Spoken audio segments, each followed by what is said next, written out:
Tout d'abord, je voudrais exprimer toute ma reconnaissance à Mme Wade et à toute son équipe pour ce grand événement pour lequel j'ai été choisie parmi d'autres femmes pour consacrer le leadership féminin.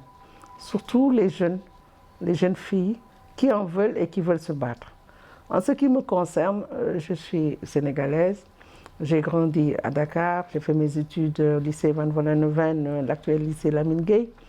Et je me suis très tôt engagée également parce que après les études universitaires à l'université Cheikh Anta Diop, j'ai pensé que ma région, qui faisait face à une crise profonde pour une lutte pour l'indépendance à travers le mouvement des forces démocratiques de Casamance, avait besoin de ses enfants pour trouver la solution.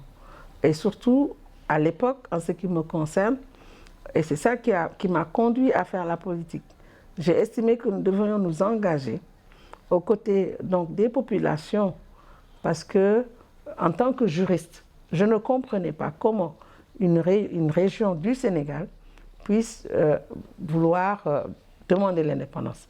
C'était d'abord une curiosité intellectuelle, parce que je suis juriste de formation et puis en plus j'ai fait relations internationales. Donc je ne comprenais pas au plan juridique pourquoi donc cette motivation.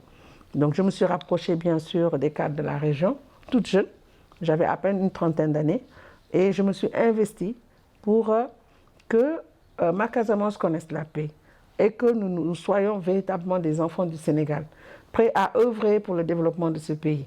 Et c'est pour ça que je me suis battue pour en arriver là. C'est vraiment ça le sens de mon combat. C'est la Casamance qui est, en tout cas, la raison de mon engagement politique. Je pense que déjà, on sait que les femmes sont des vecteurs de paix. Donc, la femme incarne normalement quelqu'un qui veut la paix dans son foyer, son ménage, qui est la cellule familiale la plus petite, dans son environnement proche, donc sur son lieu de travail, mais également dans son pays. Et si vous retournez un peu en arrière, je vous ai dit que moi, c'est le combat pour la paix en Casamance qui m'a poussé à faire la politique. Donc ça veut dire que quelque part, j'ai peut-être des propensions vraiment à la négociation. Parce qu'il faut le dire, j'ai participé aux différentes négociations, MFDC, gouvernement. À l'époque, je n'étais pas ministre. J'étais juste genre société civile, je n'étais même pas encore engagée en politique. Donc ça aussi, c'est là, il faut le dire. Et je pense que les femmes, elles ont quand même des capacités qui sont innées en elles pour faire de la médiation. La preuve, les Nations Unies ont la résolution 1325 dans laquelle il est stipulé que les femmes participent justement aux négociations dans les zones de conflit. Et ceci dit, l'institution est tripartite. Ce n'est pas évident. C'est des travailleurs, le patronat et le gouvernement. Parfois, la conciliation est difficile. Elle est certainement très très compliquée parce que c'est une question d'intérêt. Mais nous arrivons à rapprocher les parties. Parce que nous montrons à chaque partie prenante que si l'emploi, si c'est le travail, l'entreprise est en paix, il faut que les ressources qui vont découler de cette gestion apaisée, dans un climat apaisé, en travailleur-employeur, les travailleurs vont en profiter. En ce moment-là, chacun a intérêt. Et l'employeur, sinon il ne va pas produire, et le travailleur, et nous rapprochons les parties. Ça peut durer, ça peut ne pas durer. Tout dépend de la nature, de la profondeur du conflit. Il y a des entreprises ici que je reçois dans ma salle de réunion. Parfois, la première réunion, la première plénière, c'est vraiment... c'est comme Emerson et son adversaire. Hein. C'est la lutte, c'est difficile. Mais après, au bout de 2-3 réunions, c'est calmé. L'employeur vient lui-même, fait des propositions, les travailleurs, et après, le conflit est derrière. Maintenant, il faut faire le monitoring. Ce n'est pas parce que c'est réglé que nous, on plie nos bagages. On leur dit, il faut former vos agents. Et quand on forme, il y a le représentant de l'employeur. Normalement, dans les entreprises, c'est les DRH. Et tout le staff, le chef du personnel, qui viennent. Et nous faisons cela régulièrement D'autant que maintenant, dans tous nos protocoles, nous mettons un comité de suivi qui se réunit régulièrement pour éviter que justement le conflit renaisse. La femme a des atouts, mais il faut également de la poigne. Parce que parfois, on veut vous intimider. Hein, vous savez, il y a des stratégies, vous convoquez, la personne vient peut-être avec l'intention de ne pas tenir la réunion jusqu'au bout, mais tout ça, c'est des stratégies.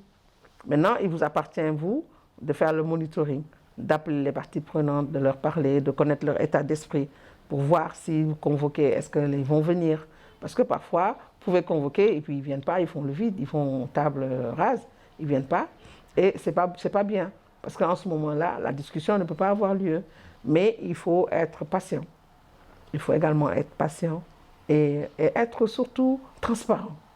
La médiation nécessite beaucoup de transparence.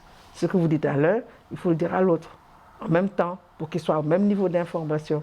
Donc, c'est toutes des techniques de négociation que nous avons. J'ai 2 experts qui sont là, en plus du secrétaire exécutif, qui sont tous outillés pour la mission qui est confiée au Conseil du dialogue social. Et ce que nous faisons, nous devons le documenter.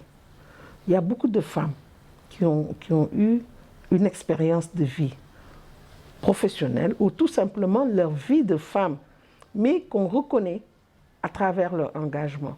Moi, personnellement, une dame qui m'a beaucoup marquée depuis mon enfance, c'est Alain Baïderneville. Parce que nous avons des liens de parenté par alliance. Et elle m'a beaucoup marquée toute jeune. Donc, c'est normal qu'on ait des modèles. Et si on s'identifie à ces grandes dames, c'est clair qu'on va se battre pour le pays. Parce qu'en fait, le combat, c'est le pays qui peut en bénéficier. Donc, véritablement, moi, mon message, c'est qu'elle ne se décourage pas, qu'elle s'engage, mais que l'engagement soit encadré. Nous, peut-être qu'on n'a pas eu la chance d'avoir cet encadrement. Ça dépend du milieu. Moi, mes parents m'ont beaucoup suivi parce que d'abord, la Casamance, il y avait l'insécurité. Donc, mes parents, ils suivaient beaucoup mes activités. Mon père était douanier, ma mère était couturière, mais elle suivait beaucoup mes activités en Casamance, ma curiosité.